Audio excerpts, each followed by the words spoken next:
Hello there. If you like truth, you'll like it here. Welcome. Warning: not everyone will be happy for your success. Full disclosure: some of my husband and my happiest memories were when we were making about $30,000 per year together. Yes, that's together, as in total, as in our total take-home pay. We were in graduate school pursuing what would become high-earning careers, but we were far from it in our early years.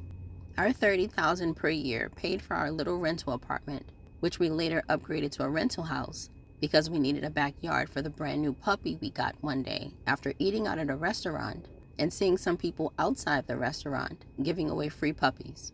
So we took one. As he grew bigger, we needed space for him.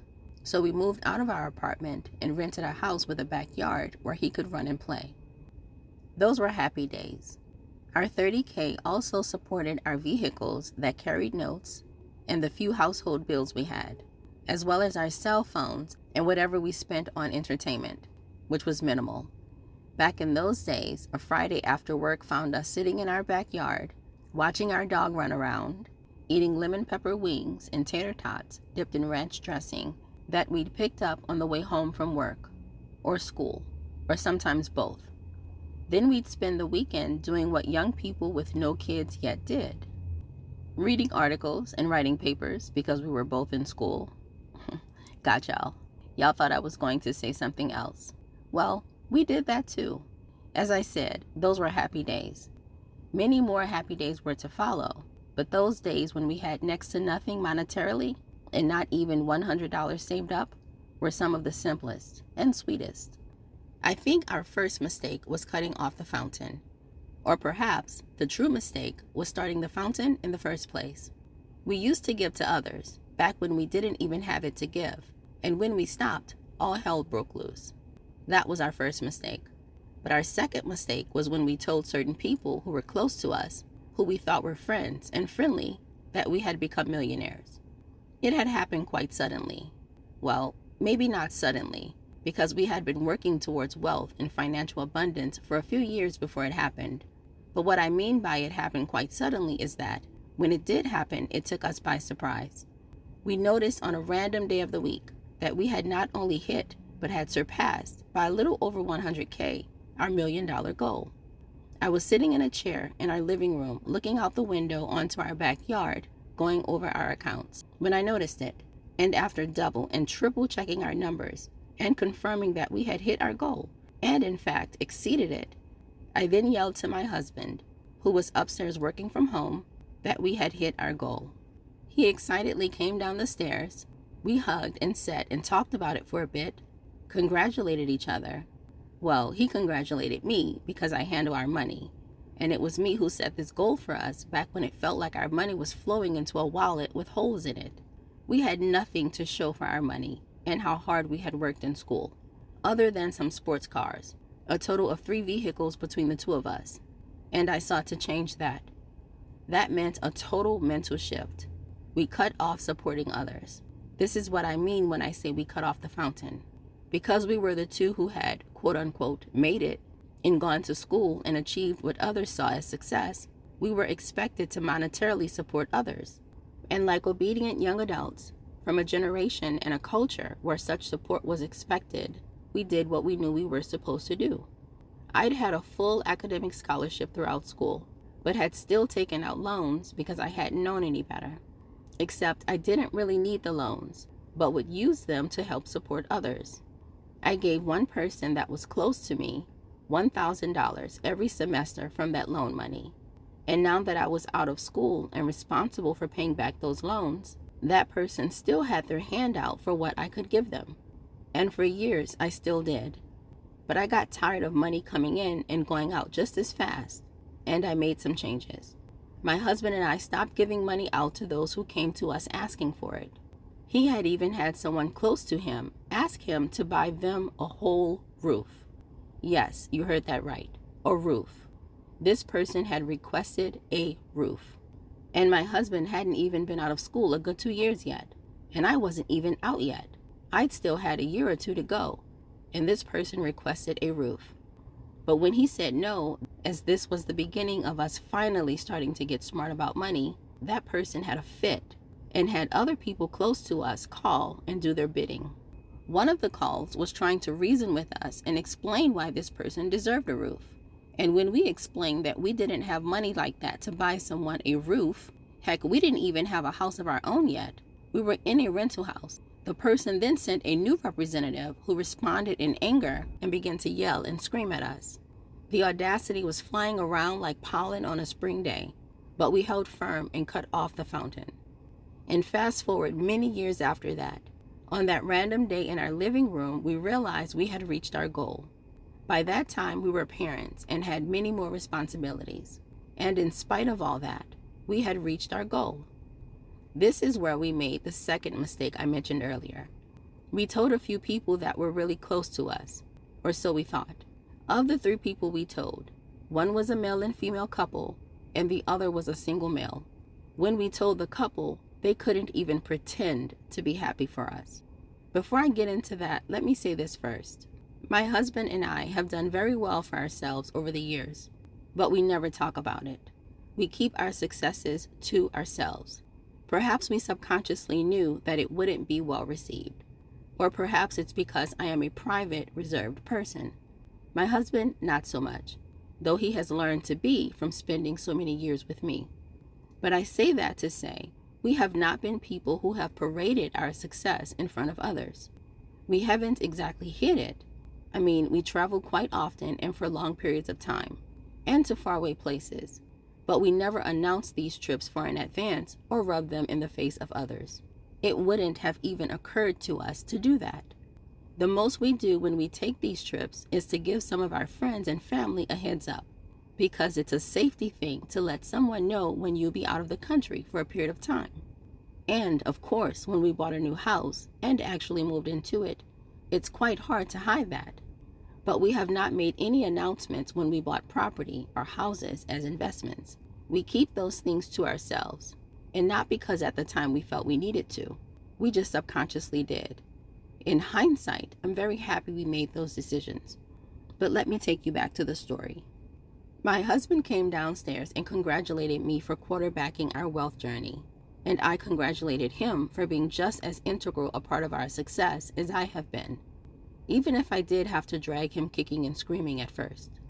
My husband is a classic Taurus. They like expensive things. After we realized we had hit our goal, we hugged, talked, and went about our day. We didn't even go to dinner to celebrate. I think we may have watched a movie that night at home. But we did tell 3 people, that couple I mentioned and that individual guy.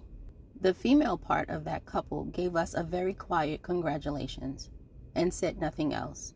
The male part of that couple went off. He began lamenting that he could never do what we did and reach that kind of goal because he had never had anyone to help him. We hadn't had anyone help us either. Neither of our parents had even finished college, let alone been able to help us do so, or navigate us along our wealth journey. So we didn't know where he was going with that. But still, we listened and supported him as best as we could. For at least 15 minutes, we listened while he complained about his life and all of the disadvantages he felt he had. This was a man who at the time was working a cushy job in the federal government and lived in a home provided to him by a family member, where he didn't pay any rent or bills, just groceries. He was later fired from that job for insubordination, but at the time he was set up quite nicely, as was the female part of that couple. She had worked for a long time, but due to a circumstance at the job, had been able to retire early and was receiving a monthly pension that took care of all their bills, so she could just stay home with the child they cared for in their home. She alone had 2 very expensive vehicles, an expensive car and a tricked-out dual-cab truck. To put it mildly, neither of them were unfortunate or hurting for money, but they dealt with our good success like it was a personal blow dealt directly to them. Then, as the years passed by, they sought to compete with us with everything we did. We booked a cruise, they booked one too. We bought a new vehicle. After the one we'd had for 10 years was totaled, they bought one too.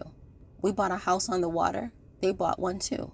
Then pretended they hadn't known we'd bought a house on the water, despite the hundreds of pictures we'd sent them, showing them the sunsets from our patio. By that point, we had seen enough of their behavior shift to not actually have invited them over to our new home.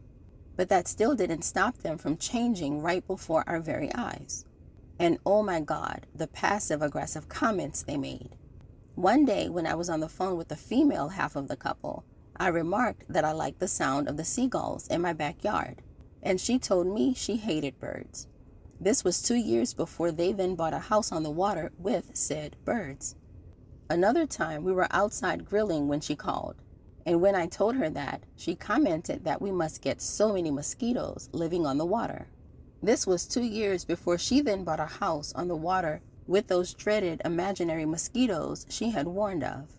And once, when I sent them a funny picture of my husband grooving at the grill with some signature moves that are laugh out loud funny, and with the picture also showing a beautiful sunset, the male part of the couple accused me of adding a filter to the picture.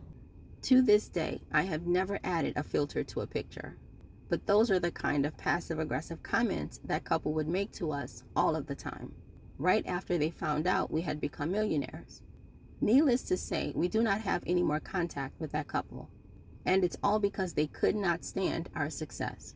We had known them for a very long time and had done so much for and with them, but at the end of the day, when they saw us reach a new level, they hated us for it, and the friendship ended.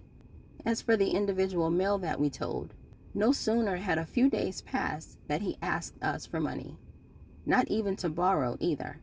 He just flat out asked us to have it. He told us that he had a problem with his truck and asked for money for repair. We felt strange about the request, being that we had agreed many years ago that we would not give money to friends and family because it made for sticky situations. Especially because we had been pestered about money so much when we first got out of school and people around us thought we should be rolling in the dough, when we were far from it. But we honored it because this guy had been a part of our lives for a long time, and we had always loved him. Plus, we didn't know him to be someone who asked others for money.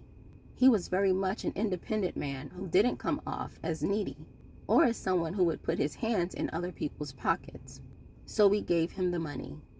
The very next day, I kid you not, the next day, he asked for more money. And again, we sent it. But we told him that was it, that was the last money we would send. And since then, our relationship with him has been strained. We talk to him infrequently, maybe once every year or two. And when we do talk to him, it's because we call. He calls us never. Whereas this is someone we used to speak to a few times a week before this situation happened. These are people who not only had relationships with us, but with our children too. And they dropped our children like hot potatoes when they either couldn't stand our success or couldn't benefit from it. I don't know what prompted me to talk about this, as this is something that I had put behind me quite a while ago at this point, but it is still relevant today, and someone can learn from my mistakes. When you have your successes, expect that not everyone who is in your circle will be happy for you. For many of them, your success will be like a slap in their faces. They will see your successes as some kind of failure or shortfall on their part. They will enlist in one-sided competitions with you that you won't even be aware of, nor a participant in. They will try to make your life a living hell if you keep them in it. So don't. Too many people are selling themselves and their potential short to make the people in their environment comfortable, happy, or unthreatened. Don't play small or dim your light for anyone. You don't have to show it to them either. In some cases, it might be downright dangerous to do so. So pray for a spirit of discernment in deciding how to move. But however you move, make sure it's away from people who aren't happy for your success. Unfortunately, most won't be. But don't let that stop you. All right, y'all. That's it, and that's all.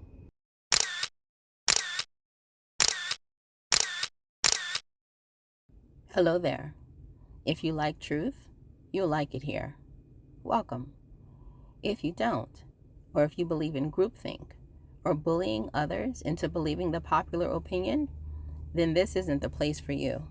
So go ahead and just cancel me now. On this channel, we don't discuss my truth or your truth. We discuss the truth, and no topic is off limits. So, like, subscribe, get comfy, and comment.